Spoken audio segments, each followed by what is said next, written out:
A'udzubillahi minasyaitonirrajim. Bismillahirrahmanirrahim. Alhamdulillahirabbil alamin wassalatu wassalamu ala Rasulillah wa ala alihi wa sahbihi ajmain.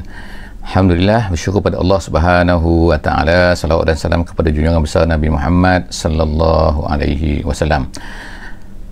Bertemu lagi kita pada pagi ini dalam sesi tadabbur harian insya-Allah.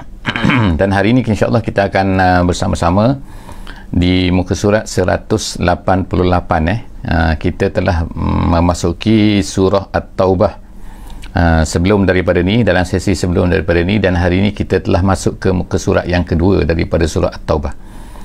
Moga-moga Allah Subhanahu wa taala akan beri kemudahan kepada kita untuk meneruskan usaha kita ini untuk memahami kitabullah, untuk memahami ayat-ayat Allah Subhanahu wa taala. Dan Alhamdulillah kita bersyukur sebenarnya kepada Allah kerana kita telah sampai kepada muka surat 188 daripada permulaan Mashaf. Jadi sebagaimana yang telah kita nyatakan, seperti biasa kita ingatkan kepada semua, harapnya jika mempunyai kemudahan untuk membuka Mashaf pada sesi kita ni, harapnya dapat membuka Mashaf, dapat melihat Mashaf, supaya kita dapat melihat ayat-ayat Allah Subhanahu wa taala, dapat melihat Quran ini, dan kita cuba untuk memahami perkataan-perkataan. Dan insya-Allah saya harapkan kepada semua sahabat-sahabat yang berada bersama dengan kita untuk membuka Mashaf dan juga melihat kalau ada perkataan-perkataan ataupun ada persoalan-persoalan yang ingin diutarakan, insya-Allah dipersilakan mengutarakannya di dalam chatting insya-Allah. Dan semalam ada soalan-soalan sebelum daripada kita mulakan ni.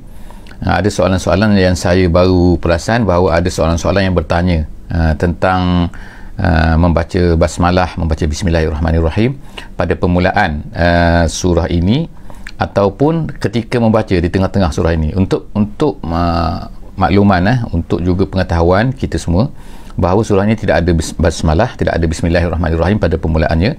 Kerana kata ulama adalah kerana surah ini menceritakan tentang perkara-perkara yang berkaitan dengan peperangan dan sebagainya yang tidak sesuai, kerana bismillah ini mempunyai sifat Allah Subhanahu wa taala Ar-Rahman Ar-Rahim, yang Maha Pemurah Maha Penyayang.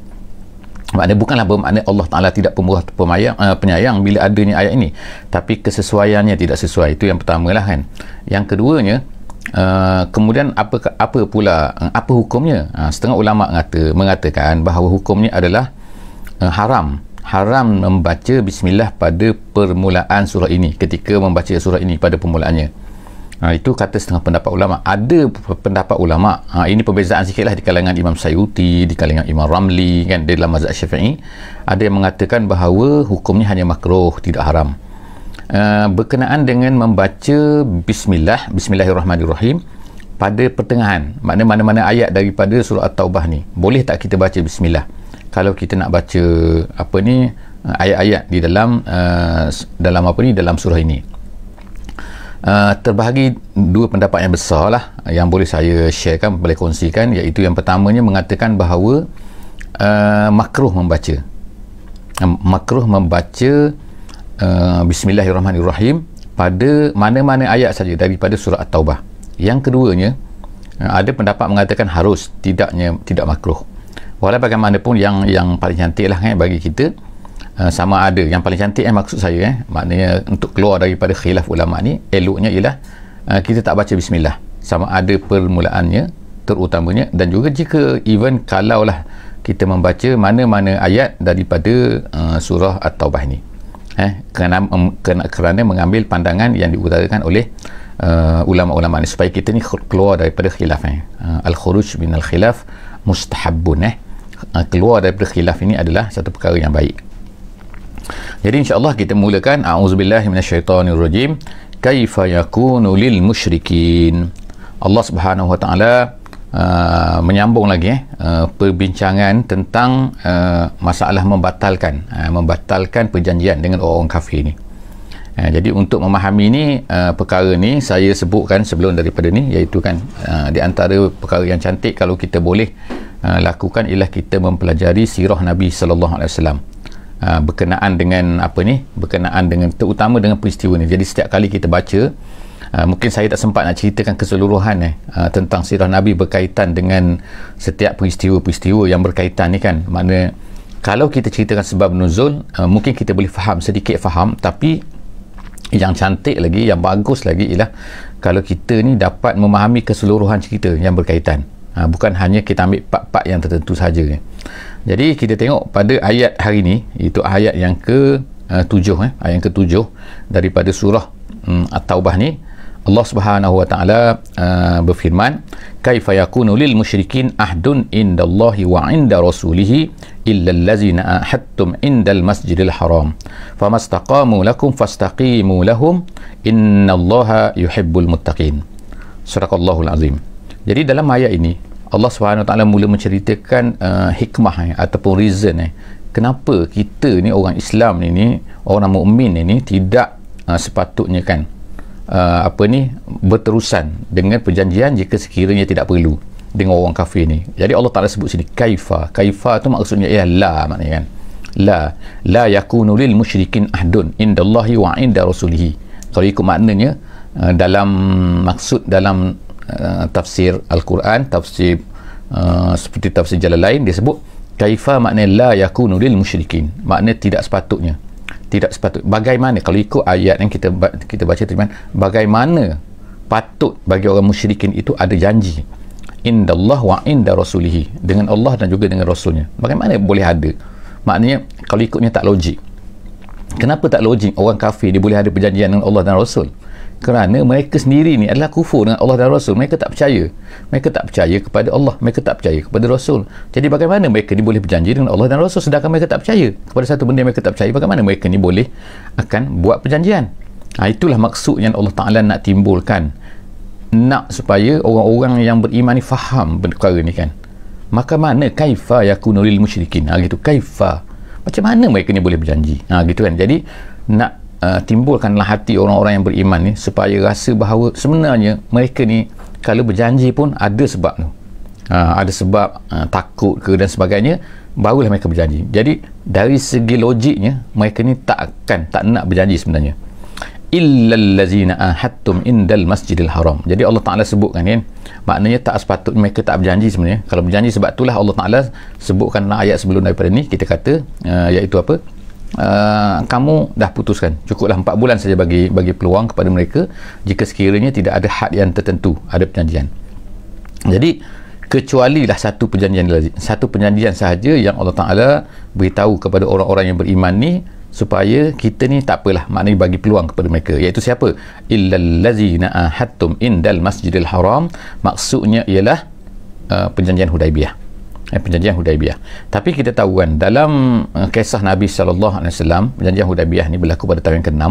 Sepatutnya tahun yang ke-6, sepatutnya lama kan, tempoh masa kan. Tetapi dalam perjanjian tersebut sepatutnya ialah isi perjanjiannya orang-orang Islam ini, orang mukmin, Muhammad maknanya pada ketika tu, dan juga orang-orang kafir Quraisy. Sepatutnya dalam perjanjian tu ialah antara kandungannya orang Quraisy ataupun Muhammad ini tidak boleh menolong siapa-siapa saja kumpulan yang menentang Muhammad ni. Maknanya gini, maknanya kalau ada orang ni yang bersama dengan Muhammad ini Muhammad katakan, dia kata pada masa tu ini orang Quraisy.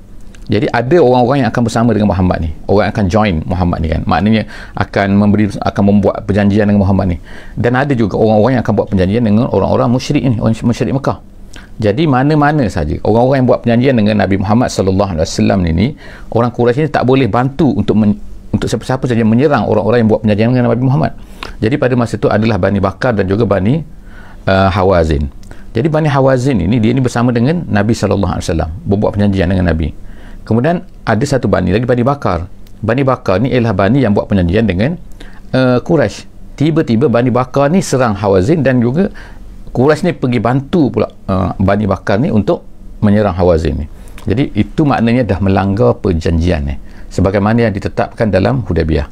Jadi dalam ayat ni kita cerita, itu nak latar belakang ceritanya untuk kita faham bagaimana dianya berlaku ni. Jadi Allah Subhanahu Wa Taala sebut sini, kamu dah cukuplah 4 bulan tu, tapi satu perjanjian yang dibuat di antara kamu, wahai orang mukmin, dengan orang-orang orang Quraisy, iaitu apa? Illal ladzina ahadtum indal masjidil haram, iaitu perjanjian Hudaibiyah.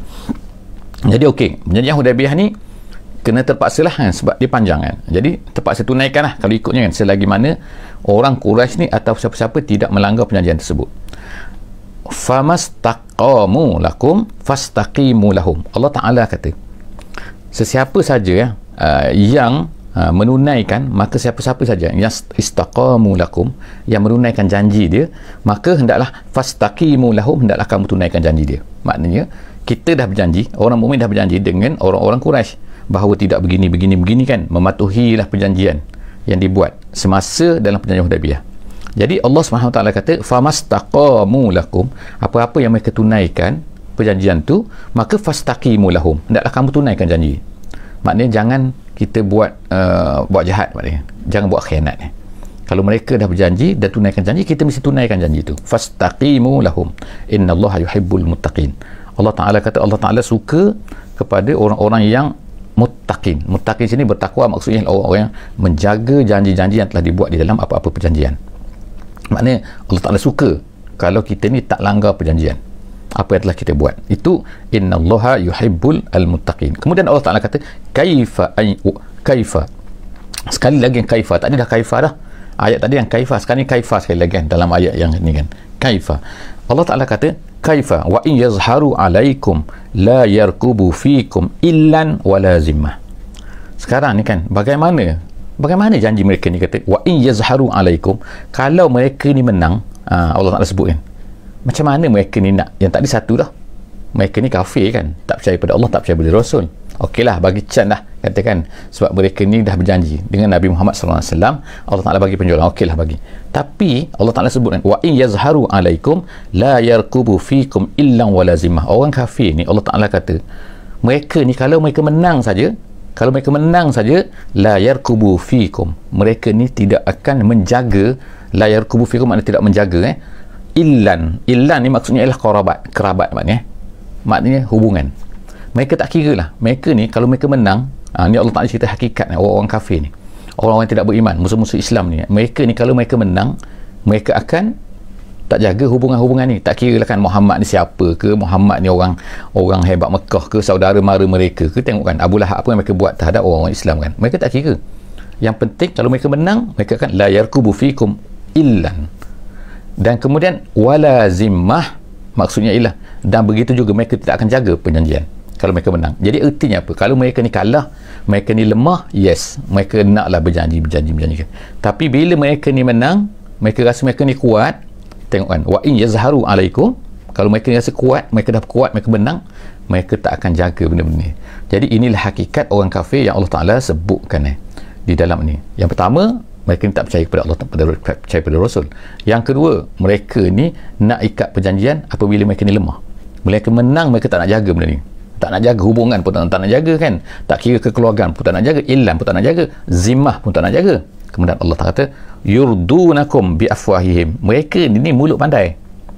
Yurdu ni mencari keredaan kamu kan, bi afwahihim, dengan mulut-mulut mereka. Maknanya kalau mari bercakap, masya-Allah kan, sebab itulah kan ini peristiwa ni berlaku, iaitu apabila berlaku yang tadi tu, berlaku apa tu, mereka telah menyerang Bani Hawazin tadi kan, melalui Bani Bakar tu, mereka memberi sokongan kepada mereka, maknanya melanggar perjanjian lah, kesimpulan dia kan. Lalu mereka pun rasa takutlah kepada Muhammad dan juga ni lah, sebab dah buat salah kan. Jadi datanglah Abu Sufyan pada masa tu. Abu Sufyan datang ke Madinah buat apa? Jumpa dengan Nabi SAW, yang kononnya masa tu Abu Sufyan ni masih lagi di antara ketua orang musyrik Mekah ni. Mereka datang dan dia ni bercakap lah, kata minta maaf lah, gini lah, kononnya maknanya janganlah buat apa-apa pada kami kan, kami langgar ni ke. Jadi itulah Allah SWT sebut tu yurdunakum bi afwahihim, dengan mulut pandai kan, bercakap gini kan, nak minta keredaan lah, minta maaf lah dan sebagainya. Jadi Allah Ta'ala katakan wa ta'ba qulubuhum, tapi hati mereka sebenarnya ta'ba tu maknanya menolak kan, mereka tak nak pun, hati tak nak pun, tapi mulut terpaksa bercakap. Sebab apa? Sebab dah buat kesalahan, gitu kan. Wa aksaruhum fasiqun, Allah Ta'ala kata majoriti mereka ni fasik, tak boleh percaya ni kan, mereka ni kan. Jadi Allah SWT seterusnya ialah menceritakan kepada kita kan, ishtarau bi ayatillahi samanan qalila. Ini perbuatan mereka, ini hakikat mereka kan, ishtarau, mereka ni telah menjual ayat-ayat Allah dengan harga yang murah. Maknanya Allah Ta'ala dah berikan kepada mereka kan, Islam datang ke rumah mereka, datang ke Mekah kan, dengan Nabi Muhammad duduknya, tinggal di situ kan selama 13 tahun bersama dengan mereka. Apa mereka buat kepada Nabi Muhammad? Mereka bukan ambil pun kan, bahkan tolak Islam tu mentah-mentah kan, yang dibuat oleh Nabi. Bukan sekejap, dah lama kan. Maknanya tak adalah peluang lagi kalau kita katakan mungkin mereka tak faham lagi, tak faham apa, dah lama dah 13 tahun. Sebab itulah Allah Ta'ala kata ishtaru bi ayatillahi samanan qalila, dengan harga yang murah kan. Allah Ta'ala beri dengan susah-susah Nabi Muhammad tu dapat Islam dengan susah-susah tu kan. Maknanya nak ambil ayat-ayat Quran tu dengan susah, dengan berat dan sebagainya kan, sebagaimana kita sebelum daripada. Tapi mereka ni jual macam tu, tolak macam tu saja. Kemudian fasaddu an sabilih, kemudian mereka ni pula menghalang manusia daripada jalan Allah. Bukan sekadar untuk mereka sendiri tak terima, tapi mereka sendiri tolak orang lain dan mengajak orang lain supaya tolak Islam ni. Fasaddu, menghalang, an sabilihi, daripada jalan Islam. Kemudian daripada jalan Allah. Innahum sa'a ma kanu ya'malun. Allah Ta'ala kata mereka ni innahum sa'a, memang sangat-sangat jahat lah kata kan, ma kanu ya'malun, apa yang mereka lakukan. Kemudian Allah Ta'ala sebut lagi selepas daripada tu kan, la yarkubuna, mereka tu tak jaga. Sekali lagi Allah Ta'ala, tadi dah sebut kan la yarkubuna, sekarang ni sebut lagi la yarkubuna. Cerita supaya orang Islam ni kan faham betul-betul kan hakikat dia kan. Nak cerita hakikat dia, maksudnya ialah maknanya hakikat orang kafir ni macam ni sebenarnya. Ni perangai mereka, iaitu apa? La yarkubuna fi mu'minin illan wala zimmah. Mereka ni sifat mereka, orang kafir ni takkan jaga saudara mara pun. Maknanya jangan kita kata, oh ni saudara kita kot, ini apa ni kaum kerabat kita kot, takkanlah mereka buat jahat pada kita. Tak, mereka tak kira. Allah Ta'ala ceritakan hakikat kan. Maknanya mereka ni, kalau mereka ni musuh Allah Subhanahu Ta'ala, mereka ni tak kira dah ni saudara ke tak saudara ke kan, kawan ke, kabilah ke, mereka tak kira dah. La yarkubuna fi mu'minin, pada orang mukmin. Maknanya kalau orang mukmin saja mereka akan tolak musuh-musuhnya, tak kira. Illan wala zimmah, illan tadi kita katakan maknanya ialah kerabat kemudian zimmah ialah perjanjian. Jadi orang kafir ni tak akan jaga sama ada kaum kekerabatan dan juga perjanjian apa yang mereka buat. Wa ulaika humul mu'tadun, dan Allah Ta'ala sifatkan mereka ini sebenarnya tadi fasiqun, sekarang ni Allah Ta'ala sebut mu'tadun. Mu'tadun ni makna orang yang melanggar perjanjian. Kalau mereka buat perjanjian, mereka tak akan biar macam tu saja, mereka akan langgar perjanjian tu. Memang kan, sama ada mulut mereka mungkin kata tak langgar, tapi wata'ba, Allah Ta'ala ingatkan tadi kan, wata'ba qulubuhum, hati mereka tu kan tak, mereka nak memang cari peluang saja kan. Kalau masa mereka lemah ni, mereka akan buat macam-macam, tapi bila mereka kuat, mereka akan ambil lah, buatlah apa yang mereka nak buat kan. Allah SWT sebut lagi kan dalam ayat, insyaAllah dalam ayat yang ke-11 dalam ayat ke-11, fa'in tabu, tapi kita tengok kan Allah Subhanahu Wa Ta'ala ni berkali-kali kan dalam ayat Quran ni, kita tengok kan Allah Ta'ala ni beri peluang kan. Maknanya tak adalah Allah Ta'ala tutup pintu dah tak boleh dah sekarang, tak. Walaupun kita kata dalam keadaan perjanjian, dalam keadaan memutuskan perjanjian, dalam keadaan kan, kalau ikut kita katakan bahawa surah At-Taubah ni turunnya adalah di antara surah-surah yang terakhir turun kepada Nabi Muhammad sallallahu alaihi wasallam. Bila? Iaitu pada tahun yang ke-9. Maknanya Nabi Muhammad ni tahun yang ke-9, tahun yang ke-10. Tahun yang ke-11 Nabi kita sallallahu alaihi wasallam wafat ni.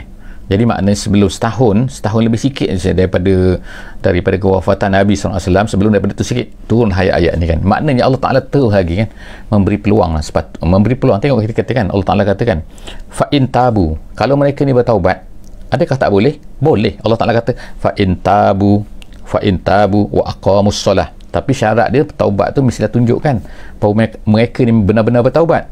Bukan cakap saja bertaubat tapi tak buat, tak ada tindakan yang baik kan. Begitulah nak ajar kita secara tak langsung. Kalau kita ni bertaubat kepada Allah Subhanahu Wa Ta'ala, kita mestilah wa aslahu, kita mesti beramal soleh kan, tunjukkan amal soleh tu. Maknanya kita ni betul-betul bertaubat, bukan yang bertaubat tapi tak buat apa-apa.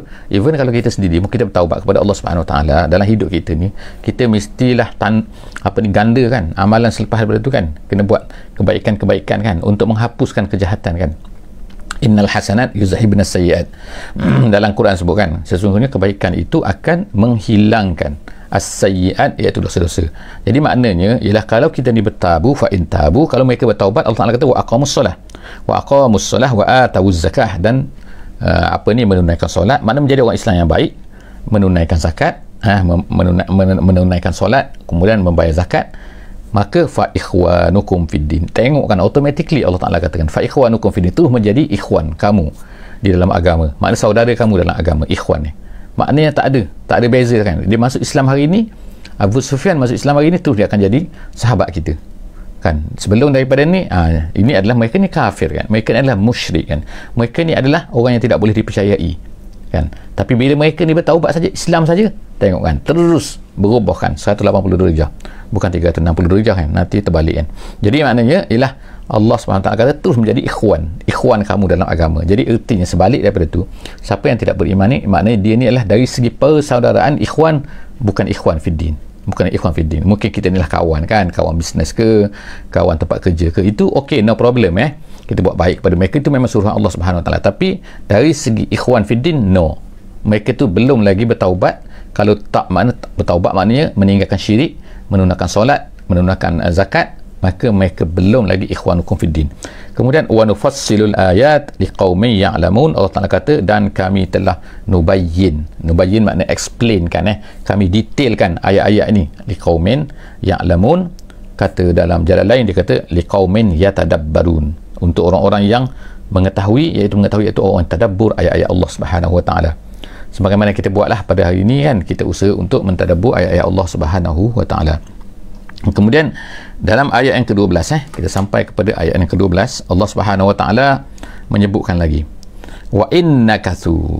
Tapi tengok kan, dah beri peluang kepada mereka, tapi mereka ni, kalaulah mereka ni nakasu artinya ialah melanggar janji, aimanahum, kalaulah mereka melanggar aiman tu asal maknanya adalah sumpah kan, aiman bukan iman kalau iman tu beriman, kalau aiman tu maknanya sumpah.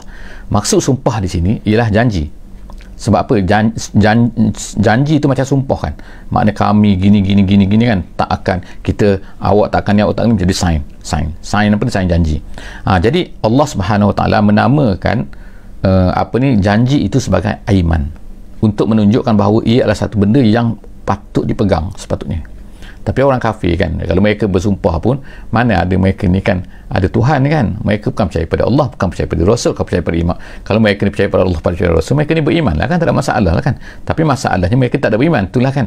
Tapi okey, Allah Ta'ala namakan, kalau mereka ni melanggar sumpah mereka tu, yang mereka dah benar-benar bersungguh-sungguh tu kan, min ba'di ahdihim, selepas daripada janji mereka, dulu berjanji macam ni dengan kita kan, wa ta'anu fi dinikum, dan kemudian selepas daripada itu tak cukup macam tu saja, tak cukup mereka ni nakasu, bukan sekadar mereka ni langgar perjanjian, tapi mereka ni ta'anu fi dinikum, kata-kata mencerca. Dalam terjemahan oleh Syekh Abdullah Basmah, dia kata nakasu, ta'anu artinya ialah maknanya mencerca agama kamu, kata pula kepada agama kita gini kan. Jadi apa Allah Ta'ala kata? Apa Allah kata tindakan kalau orang yang macam tu? Dahlah mereka langgar perjanjian, dahlah mereka ni mencerca agama kita, maka Allah Ta'ala kata faqatilu a'immatal kuf. Allah Ta'ala kata maka perangilah, bukan faqtulu, bukan bunuh, tapi faqatilu, perangilah. A'immata tu makna ketua-ketua, al-kuf makna kekufuran, maknanya hendaklah kamu perangi ketua-ketua kufur tu. Sebab kenapa Allah SWT, hikmah je kan, dalam tafsir dia kata kenapa disebutkan a'immatal kuf, ketua-ketua kufur, kenapa tak sebut kufur tu, orang kufur, orang kafirin tu? Kerana dia kata yang biasanya yang menegakkan, yang menolak, yang push, yang menyebabkan berlaku satu benda tu ialah ketua. Orang bawah ni hanya mengikutnya biasanya. Jadi kita tengokkan dalam mana-mana negara pun yang menyerang, kita kata menyerang ini macam ni, ialah arahan daripada ketua negara tu, ketua-ketua kufur tu. Jadi ketua-ketua kufur itulah yang Allah Subhanahu Wa Taala minta daripada kita semua supaya kita ni memerangi. Jadi faqatilu a'immatal kuf. Sebab kalau ketua dah tak ada, ketua mereka ni biasanya orang bawah ni akan ikutlah. Kalau ketua tu dah okey, maka orang bawah ni biasa ikut. Walaupun bagaimanapun ada ulama yang mengatakan bahawa maksud a'immatal kuf ni lah kufur tu secara keseluruhannya. Makna perangilah orang-orang yang menegakkan kekufuran tu. Sama ada mereka ni ketua ke, orang bawah ke kan, selagi mana mereka ni adalah orang-orang yang menjadi kepala kepada kekufuran, maka hendaklah kamu perangilah kekufuran itu kan. Innahum la aimana lahum. Tengok Allah Ta'ala kata mereka ni tak boleh buat janji. La aiman tu makna tak ada Mereka tak ada sumpah mereka tu hanyalah karut marut je kan. La aiman, aiman makna la aiman makna tak ada janji, tak boleh buat janji mereka ni kan. La aimana lahum la'allahum yantahun. Allah Ta'ala minta kita supaya buat macam ni supaya apa? Moga-moga mereka ni berhenti. Itulah sebenarnya tujuan dia. Bukan tujuan kita ni disuruh untuk memerangi, membunuh, tak. Bukan itu tujuan kita kan. Tujuan kita supaya mereka ni berhenti daripada perbuatan mereka yang apa yang tadi tu, nakasu dengan ta'anu. Langgar perjanjian, lepas tu ta'anu pula tu, mencerca pula agama kita. Kalau mereka diam kan bagus, mereka tak nak Islam, sudahlah kan, mereka dah dengar Islam, ini mereka tak nak Islam, terpulang pada mereka. Tapi kalau buat perjanjian, tiba-tiba langgar perjanjian, jangan buat macam tu, maknanya kan tak bagus kan. Yang keduanya pula, lepas tu cela pula agama kita kan, cela kan. Jadi itu adalah perkara-perkara yang menyebabkan Allah Ta'ala menyuruh kita ni qatilu a'immatal kufr. Kemudian seterusnya, ayat yang seterusnya iaitu ayat yang ke-13. Ayat yang ke-13, Allah SWT kata, ala tuqatiluna qauman nakasu aymanahum. Sekarang ni ala di sini dia kata ala ni li tahdid gitu. Li tahdid ni dalam bahasa Arab maknanya untuk menyemarakkan. Itu dalam bahasa Melayu kan, memberi urge kan, menggalakkan. Maknanya kenapa kamu tak tuqatiluna qauman nakasu aymanahum? Kenapa kamu semua ni tak mahu memerangi satu kaum yang mana mereka telah melanggar janji, melanggar perjanjian? Maknanya kalau orang tu dah langgar perjanjian, kenapa pula kamu takut pula? Kamu takut nak pergi serang mereka pula? Kan Allah Ta'ala dah suruh qatilu, mereka dah langgar perjanjian, dah kemudian kutuk agama kita pula kan. Jadi kenapa kamu ni takut nak buat macam tu? Jadi Allah Ta'ala kata ala tuqatilu, kenapa kamu tak sepatutnya, sepatutnya kamu memang sepatutnya tuqatiluna, memerangi orang-orang yang macam tu. Ala tuqatiluna qauman nakasu aymanahum, orang-orang yang telah melanggar janji-janji mereka, wa hammu bi ikhrajir rasul, dan mereka dulu hammu tu maknanya ialah memang bercadang, memang plan, bukan plan tapi memang buat tindakan, dah start dah kan, iaitu apa? Bi ikhrajir rasul, mengeluarkan rasul, menghalau rasul lah kan, bukan menghalau, membunuh Nabi kan, iaitu masa Darun Nadwah kan. Ingat masa mereka ni bermusyawarah di Darun Nadwah, Darun Nadwah kita panggil kan. Lalu mereka plan apa? Bunuh Nabi, kumpulkan 40 orang, lalu kita akan bunuh Nabi pada waktu malam. Tu tengok tu kan, mereka dah bercadang macam tu lah tu kan, bercadang macam tu, wahamu bi ikhrajir rasul, mereka tu kan. Jadi orang yang macam tu dah lah mereka ni nakasu aiman, langgar perjanjian, nak halau Nabi pula tu, nak bunuh Nabi. Wahum bada'ukum awwala marrah, dan kemudian mereka lah yang memulanya memerangi kamu. Awwala marrah, bada'u bil qital, maknanya memerangi kamu pada awwala marrah, mula-mula dulu. Siapa yang mula-mula start buat kerja jahat, buat kerja mengutuk, buat kerja menyerang, buat kerja membunuh, buat kerja, tengok kan di Mekah apa yang mereka buat terhadap orang-orang yang beriman. Bukan mereka start dulu, kemudian peperangan macam tu juga mereka yang start dulu kan. Tengok, jadi maknanya kan mereka ni dah cukup syarat kan. Allah Ta'ala kata kalau ikut kan, iaitu apa? Langgar perjanjian, menghalau dan nak membunuh Nabi, kemudian mula membuat apa-apa perkara jahat kepada orang-orang beriman. Orang yang macam tu, dia kata, Allah Ta'ala kata ala tuqatiluna, kenapa kamu tak perangi mereka ni? Sepatutnya mereka ni, orang yang buat macam tu, sepatutnya mereka ni diperangi. Jadi Allah Ta'ala tanya, atakhshawnahum, kamu takut ke kepada mereka? Tu soalan tu kan, soalan tu sepatutnya ialah yang menakutkan kita kan, sepatutnya ialah yang nak beri kita faham kan, kamu takut kepada mereka, takut kepada orang macam tu. Sedangkan Allah Ta'ala kata fallahu ahaqqu an takhshawh, sedangkan Allah lah yang sepatutnya kamu ni takut. Kamu tak sepatutnya takut pada mereka, sepatutnya takut pada Allah. Kalau kamu takut pada Allah, hendaklah kamu turuti apa yang Allah Ta'ala suruh kamu buat. Bukannya kamu takut pada mereka lalu kamu pun tak buat apa yang sepatutnya Allah Ta'ala suruh kamu buat terhadap mereka. Jadi tengok kan dalam ayat ni kan, Allah Ta'ala bagi galakan, ceritakan sebab kan. Jadi apa kan, Allah Ta'ala bongkarkan semua apa yang ada dalam hati orang-orang yang beriman ni. Jadi akhirnya Allah Ta'ala kata in kuntum mu'minin, kalau kamu ni beriman, sepatutnya kamu takut kepada Allah lebih daripada takut kepada mereka itu. Jadi alhamdulillah kita habis hari ni ayat yang ke-13 daripada muka surat 188. Jadi insya-Allah kita akan sambung lagi, nanti akan datang pagi esok insya-Allah, pagi esok pukul 6.15 pagi insya-Allah. Qul qouli hadza wa astaghfirullahal azim li wa lakum Wabillahi taufiq wal hidayah. Wassalamualaikum warahmatullahi wabarakatuh. Bismillahirrahmanirrahim. Wal 'asri innal insana lafi khusr illa allazina amanu wa 'amilus solihat wa tawasaw bil haqqi wa tawasaw bis sabr.